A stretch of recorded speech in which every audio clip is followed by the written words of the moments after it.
So the big question is this: how do investors like us who don't have a PhD in finance or millions to start investing, how do we grow our bank accounts to build real savings and retirements and yet still have the time to do what we really love? That is the question, and this podcast will give you the answer. Woo! Hey guys, John Blue here. Super excited to talk to you today about the Cash Flow Quadrant. Whoa! Okay, this is the book. This is the gateway. I don't know if you guys seen the video on Rich Dad Poor Dad. This is like Rich Dad Poor Dad on steroids. It's insane. Today, we're going to look at the quadrant that separates the poor from the wealthy and how to freaking become the wealthy. And then we're going to look at investing types and how you can use those investing types to fundamentally skyrocket your wealth and get into that wealthy part of the quadrant. Really break down this cash flow quadrant. So number 3, you can master total life abundance and success by getting yourself out of limiting employment and putting yourself into a position of power and authority. This is something, it's a journey that I've really been going through for 4, 5, 6 years now. Ever since I really left that first minimum wage job and I've turned, $7 an hour into 6+ figures. It all came from my ability to go from this part of the cash flow quadrant on left to the right side of the cash flow quadrant. And I didn't even freaking know about it at the time. I just figured out about this a couple of years ago, and I started applying it. And I started starting my first couple of businesses, started scaling, started delegating.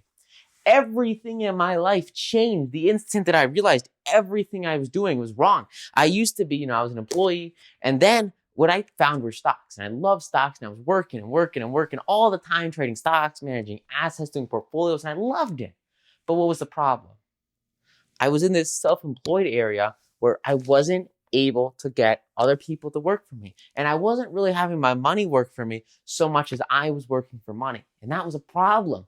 And at the beginning, right, you've got to go. You've got to grind. You got to put in the hours because you just don't have much to work with. And especially if you don't have the time. The time is the biggest thing. Because if you have the time, you can do anything. Robert talks about in his book, Fake, which is really, really, really good economics. But that book's insane. I would highly recommend you check out the book review video for Fake. I'll link it below. It's insane. It's so good. In Fake, what Robert talks about is this one concept. And it's this idea of no money down real estate where you don't put down any money and you buy assets on debt. And this applies, similarly in financial markets. This is not something I've had tremendous experience with, but it's a really big eye-opener because what he did was he financed a mortgage on a credit card, and then he turned it into a positive cash flow deal and created money out of thin air. And that was something really, really powerful that shifted my mindset.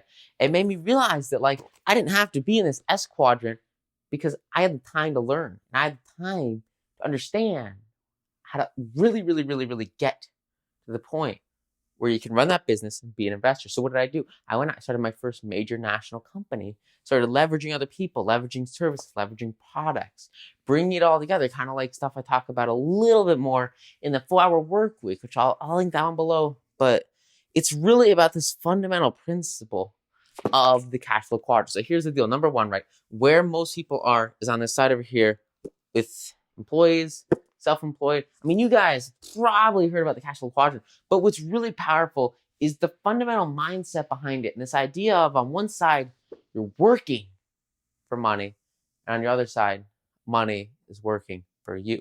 And it's a very subtle but significant shift.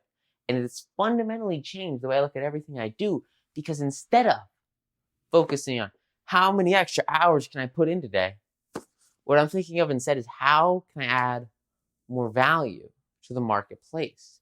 And that's a very, very significant shift, because when you think in terms of how much time you can exchange for money, you're going to be low, middle income, right? There's only so many hours in a day, right? This is the idea that Robert talks about in Cash Flow Quadrant of, how many hours is it going to take the janitor at Microsoft to make as much as Bill Gates?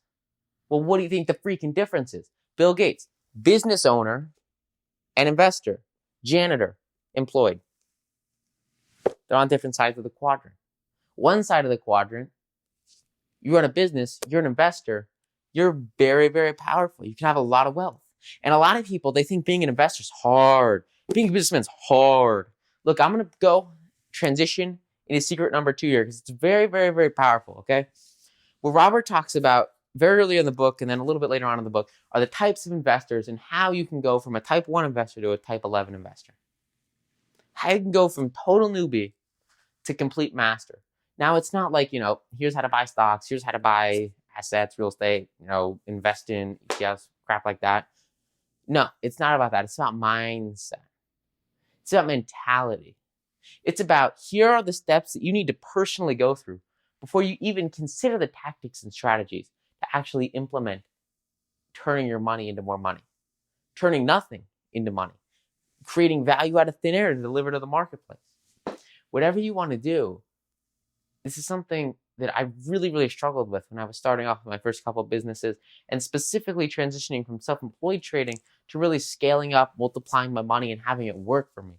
And I still love trading, right? Like I trade on noon all the time, every single day, because it's just amazing, very, very high income, and it's just super fun.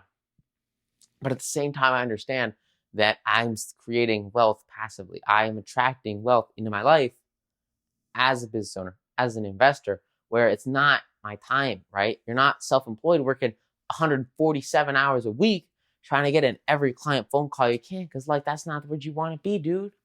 That's not the strat. You want to have the time freedom and the money freedom to do exactly what you want. And that's what Robert talks about when he goes through these steps of investing. And he shows you how to overcome a lot of limiting internal mindset beliefs, which is super freaking cool. Because, I've obviously, I've been managing assets for years and years and years now. And when I was reading the steps that Robert was talking about, I could visually see myself like, yeah, I was there 3 years ago. Yeah, I was there 2 years ago. Yeah, I was there probably a year and a half ago. As he goes up and up and up the ladder. And I'm like, this is so freaking true.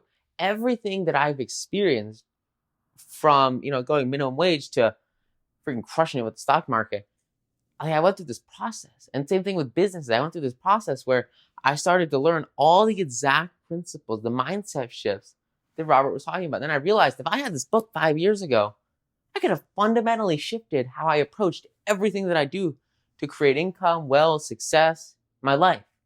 By focusing on that higher level investment mindset instead of where I used to be, which was lower down in the ladder, time for money. But you got to go through the process. I remember getting my first paycheck after 4 weeks of work at Subway like 4 years ago, and it was the happiest day of my life. I was like, wow, this is so freaking cool. And then I started trading stocks. I made more in 2 weeks than I made in a year. And then I was like, wow, dude, I feel like I've been lied to by this world. And everything changed because, I was moving through the quadrant. A lot of people, E to S to B to I. And Robert breaks it down so much more on how to really take that shift in your life, how to make that internal change so you can have the success that you desire, have the impact that you deserve. It's so powerful. It's something I just don't think is talked about enough. And that's a real freaking shame. It's a real shame. So what I want to focus on with this is we move in to secret number 3, which is how to take this, absolutely destroy it, is remember your identity, right? And what you're passionate about, what you love to do. But also understand you've got to kind of learn to love things that make a lot of money. So for me, I didn't know I loved stocks until I was like 8 months into it, trading every single day. And then I was like, wow, this is sick. I can do this for the rest of my life. And I'd love it. It'd be amazing. That didn't come out at first, right? You got to keep pushing yourself. So it's this idea of like, you've got to immerse yourself in investing. You've got to immerse yourself in business. I talked about this on my podcast, the Stock Market Secrets podcast a little bit ago. It's this idea of the 3 main business assets, right? You got 3 main assets: real estate, paper assets, business. And all of those are on this side of the quadrant because your money is making you more money, not time, not energy, right? I teach a course on Think and Grow Rich. It's called Think and Grow Rich, not work 16 hours a day and grow rich, not hustle and grind and grow rich. Think and Grow Rich. Andrew Carnegie. Here's a really good example. I want you guys to take this as the last takeaway here to finish up this 3rd secret and to also make you guys kind of understand like where you want to be as in this investor side right here. And you can be an investor in your own business. You can be an investor in other people's businesses. But you want to be an investor because you have leverage. And that's why I want to tell you this last story right now with Andrew Carnegie. Carnegie, obviously, freaking richest man on this planet. He decided very early on in his career, kind of like Donald Trump. Donald Trump, I don't know if you guys know this, but when he was going through his bankruptcy, $2 million in debt, he basically told the banks, look, this is your problem. I'm going to go golfing because I'm not going to focus on this being a problem. It's going to solve itself. And that's exactly what freaking happened. And so he just kept playing golf every single day when he was bankrupt and broke. And because of that, he had success. It was really, really, really crazy stuff. The bankers were like, well, shit, I guess he's right. It's kind of our problem. And so they restructured his loan for a year, and he didn't focus on the problem. And that's exactly what I think Andrew Carnegie was going for when he did this one strategy in his business. So here's what he did, okay? He would work about 6-8 months out of the year. Depends on the year. He would plan it out. And he would say for the summer, he was going to go, I think it was to Scotland. So he would go on vacation for the summer. And he would say, look, no, there were not phones in his time. And so he was out. He was cut out of communication. Now, obviously, his steel mills didn't just stop running when he left, right? Why? Why didn't they stop running? Because he was a business owner, right? 500 plus employees. He's an investor. And because of that, he didn't have to physically be there for his company to run and grow and succeed. He took 3 months out of the year, said, piss off to everyone, deal with it yourself. I'm not part of this company during the summer. And he still made hundreds of millions of dollars during the summer. Why do you think he did that? Because he had assets. That's the power of having assets. It allows you to have the freedom and flexibility in anything that you do so that you can go and do whatever the heck you want. That's the power. That's the fundamental principle behind so much of this book. And that's why it's so powerful. It's going to show you the exact way to really shift from wherever you are right now to that dream state where you're a money magnet. And all of a sudden, you're in that BI category where the stuff works for you and you don't work for it. Very powerful concept. And it's something that's just so amazing. So please, guys, grab a copy of this book. It's like the foundation of understanding where you want to position yourself in the marketplace to have maximum success and rewards. Because look, guys, what you ask from the world, it will pay. And it all comes down to you having the right questions to ask it and then using those questions to create the right life for yourself. Very powerful stuff. I wish I had this book years ago. It's crazy, guys. Thank you so much for watching. So link below, grab your copy. It's amazing.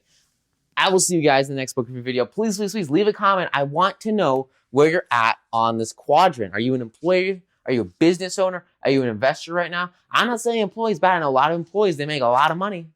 So hey, let me know. I'd love to hear it. Thank you guys so much for watching. Have an amazing day. And I'll see you next one. Thanks, guys. Bye.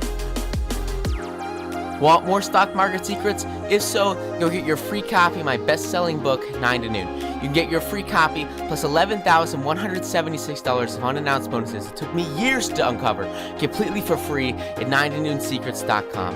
Inside 9 to Noon, you'll find the top 38 secrets you can use to double your portfolio every 2 years and make upwards of 10% per trade daily.